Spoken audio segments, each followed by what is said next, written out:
Good morning, class, and welcome back. I hope you've all had a great weekend and you're ready for some work today, because in this class we are going to prepare for our CSPE field trip at the end of the week. We are going to visit the Dunbrody Famine Ship on the quay in our very own town, New Ross. It is a landmark that we all pass daily, but how much do we all really know about it? About its history, about its story, or its role that it played in the in terms of rights and responsibilities of a generation of young Irish people in the mid-19th century.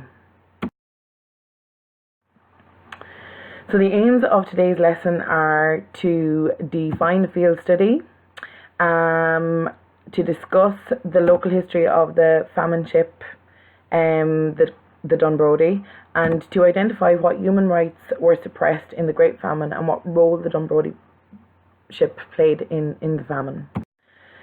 And so, in essence, by the end of the lesson today, everyone here should be able to do the following. Students will be able to identify what a field study is and recite its benefits. Pupils will be able to appraise the Dunbrody famine ship and a field study and list some historical facts about the ship. And students should be able to understand the role of the Dunbrody famine ship in the famine and identify what human rights were denied to people at this time. Okay, so what is a field study? Well, some of you may have been on them before, but for those of you who have not, a field study is, according to the well-known website study.com, it involves the collection of data outside a classroom or a lab setting. This type of data collection is most often done in natural settings or environments and can be done in a variety of different ways.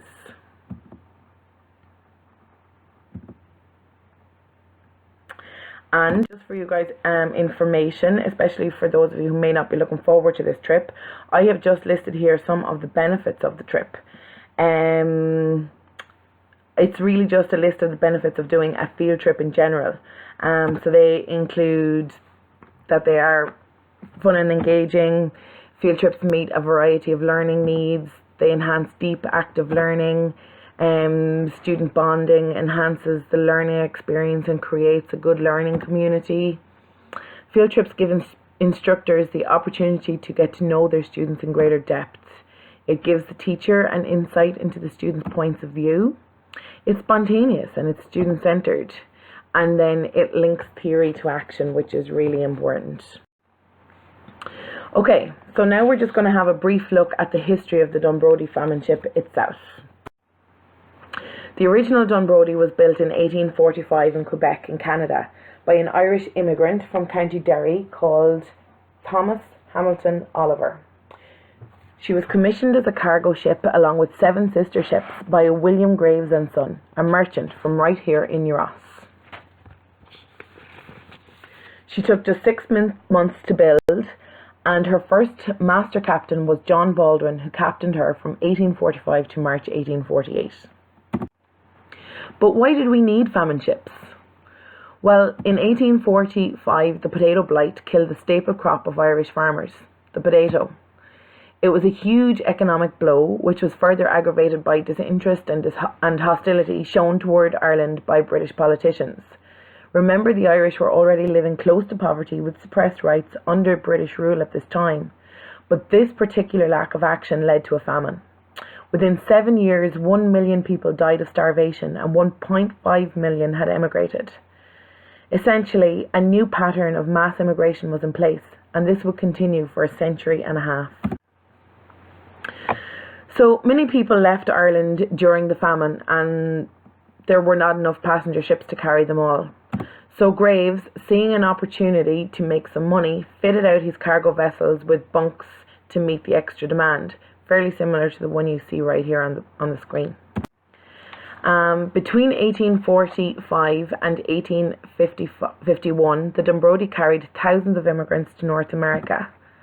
Lax regulations allowed the ship to often carry over 300 passengers, and in 1847 she is recorded as carrying 313 passengers into Quebec.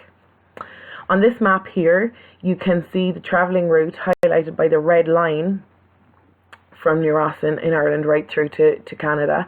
And you can see just how long a distance that really is. Many of the Dunbrody's passengers came from landed estates in County Wicklow.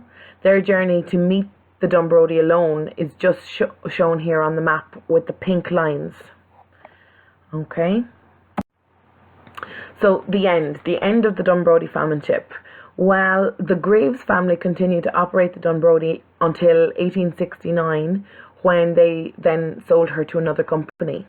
But you can all wait to find until the field trip to discover her ultimate dramatic end.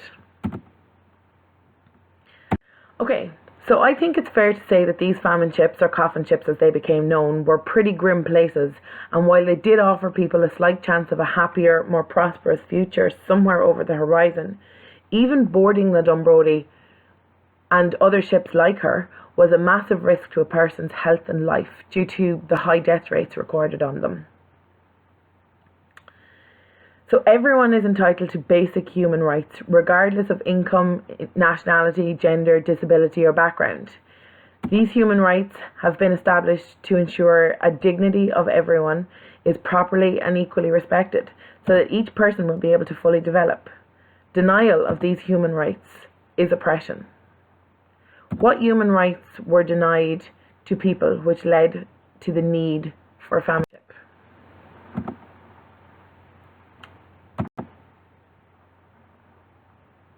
Well, just to mention a few of them, food, medical care, a home, jobs, government intervention, leadership, and the list goes on.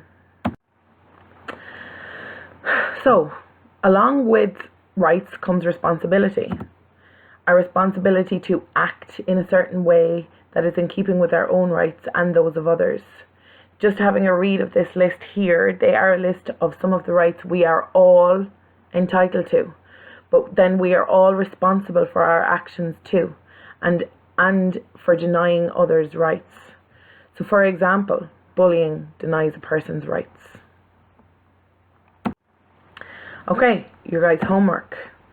So bearing in mind that list that we just had a look at, I want you to write down some 3 questions in relation to rights and responsibilities that you might like to ask the tour leader at the Dunbrody famine ship. Okay?